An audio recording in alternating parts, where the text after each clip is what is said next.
पूरा लोकल ఉన్నారు కాంగ్రెస్లో చిన్న చిన్న ఆకు రౌడీగాళ్ళు ఇంత రౌడీగాళ్ళు ఉన్నారు.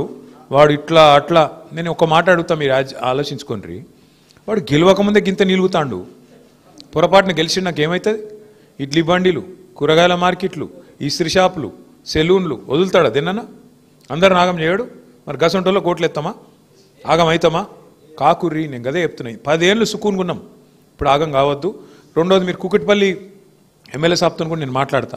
ఆ మోతీనగర్లో కూడా నాకు షఫీ చెప్పిండు, ఆడ కూడా మీరు ఇదివరకు శుక్రవారం పెట్టుకుందిరా, అట్లే నడిపించేటట్టు కూడా నేను చెప్తా. ఎమ్మెల్యే కుకట్పల్లి కూడా మనోడే, మన పార్టీడే, ఆయనకు కూడా చెప్తా. జూబ్లీ హిల్స్ ఎమ్మెల్యే కూడా మళ్ళీ మన పార్టీ గెలుస్తుంది, ఎవడు కూడా ఆపలేడు.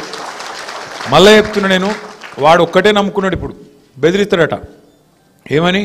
మీరు ఓట్లు వేయకుండా బెదిరిస్తారట, కాదంటే దొంగ ఓట్లు ఎత్తారట, ఇక లేదంటే ఆఖరికి పైసలతో కొనెత్తారట. అన్నీ మనకి ఎరుకున్న ఉపాయాలు, ఇవేం తెలివనియం కాదు. వానికి ఎంత తెలివి ఉందో మనకు అంతకంటే ఎక్కువ తెలివి ఉంది. మన తెలంగాణలో సామెత చెప్తారు, పొట్టోన్నెత్తి పొడుగోడు కొడితే పొడుగోన్నెత్తి పోషమ్మ కొట్టిందట. కాబట్టి మీరు అంత తెలివిగా మీరు కూడా ఆలోచన చేయాలి. आप सभी भाइयों से भी गुजारिश है